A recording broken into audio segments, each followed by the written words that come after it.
Raghaveshwara M ಅಂತೇಳಿ. ನಮ್ಮದು ಚನ್ನಗಿರಿ ತಾಲೂಕು ಸಂತೆಬೆನ್ನೂರು ರೋಡಿನ ಮರಡಿ ಗ್ರಾಮ. ಸೊ ನಾವು ಇಲ್ಲಿ ಒಂದು ಕೃಷಿ ಆಶ್ರಮ ಅನ್ನೋದು ಒಂದು ಕಾನ್ಸೆಪ್ಟ್ ಮೇಲೆ ಕೆಲಸ ಮಾಡ್ತಾಯಿದ್ವಿ. ನಾನು ಕೃಷಿಗೆ ಬರೋಕ್ಕೆ ಮೂಲ ಕಾರಣ ಏನಪ್ಪ ಅಂದರೆ 2023ರಲ್ಲಿ ನೇರ್ಲಿಗೆ ಪ್ರಕಾಶಣ್ಣವರು ಮತ್ತು ಕತ್ತಿಗೆರೆ ಚಂದ್ರಣ್ಣವರೆಲ್ಲ ಸೇರಿ ಹೆಬ್ಬಾಳಲ್ಲಿ ಒಂದು ಅಜ್ಜಾರು ಕಾರ್ಯಕ್ರಮ ಮಾಡ್ತಾರೆ.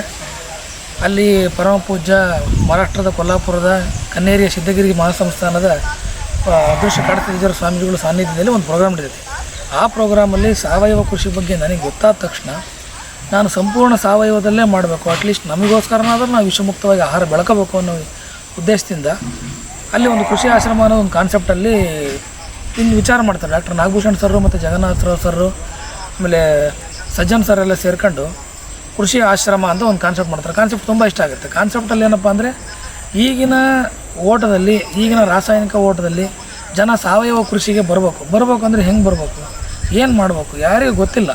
50 ವರ್ಷದಿಂದ ಈಗೇನು ವಿಷಮುಕ್ತ ಆಹಾರ ಬೆಳೆದಂಗೆ ಎಲ್ಲ ರಾಸಾಯನಿಕಗಳು ಹಾಕಿ ಬೆಳೀತದಾರಲ್ಲ, ಅವರಿಗೆ ಸಾವಯವದಲ್ಲಿ ಏನು ಬೆಳಿಬೇಕು, ಯಾವ ಥರ ಸ್ಟಾರ್ಟ್ ಮಾಡಬೇಕು ಏನು ಅಂತಲೇ ಗೊತ್ತಿರೋದಿಲ್ಲ. ಸಾವಯವ ಕೃಷಿ ಅಂದರೆ ಏನು ಅಂತಲೇ ಗೊತ್ತಿಲ್ಲ.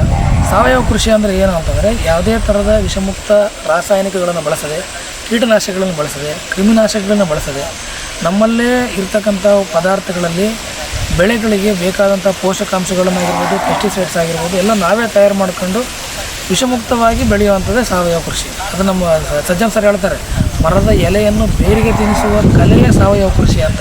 ಆ ಥರ ಈ ಥರದ ಕೃಷಿಗಳು ಏನಾಗಬೇಕು ಅಂತ ನಾನು ಕಲ್ತ್ಕೊಂಡು ನಮ್ಮಿರೋ ಸುತ್ತಮುತ್ತ ಎಲ್ಲ ರೈತರುಗಳಿಗೂ ಸಹ ಈ ಒಂದು ಸೆಂಟ್ರ್ ಅಂತ ಮಾಡ್ಕೊಂಡು ಕೃಷಿ ಆಶ್ರಮ ಕಾನ್ಸೆಪ್ಟಲ್ಲಿ ಅಲ್ಲಿ ಏನು ಮಾಡ್ತಾರೆ ಅಂದರೆ ಗೋಕೃಪಾಮೃತ, ಜೀವಾಮೃತ, fish Aman acid, fruit fermentation juice, ಪೋಷಕಾಂಶ ದ್ರವ್ಯ, ದಶಗವ್ಯ, ಪಂಚಗವ್ಯ, ದಶಪರ್ಣಿ ಕಷಾಯ, ಕುಣುಪಜಲ, ಈ ಥರ ಬೇಜಾನ ಬೇರೆ ಬೇರೆ ಥರದ ಎಲ್ಲ ಥರದ ಸಾವಯವ ದ್ರಾವಣಗಳನ್ನು ತಯಾರು ಮಾಡಿ ಗಿಡಕ್ಕೆ ಬೇಕಾದಂಥ ಪೋಷಕಾಂಶಗಳನ್ನು ಕೊಟ್ಟು ವಿಷಮುಕ್ತವಾಗಿ ಆಹಾರವನ್ನು ಬೆಳೀತಕ್ಕಂಥ ಪದ್ಧತಿಯನ್ನು ಈಗಿನ ಜನರಿಗೆ ಪರಿಚಯ ಮಾಡ್ತಕ್ಕಂಥ ಕೇಂದ್ರಗಳೇ ಕೃಷಿ ಆಶ್ರಮ.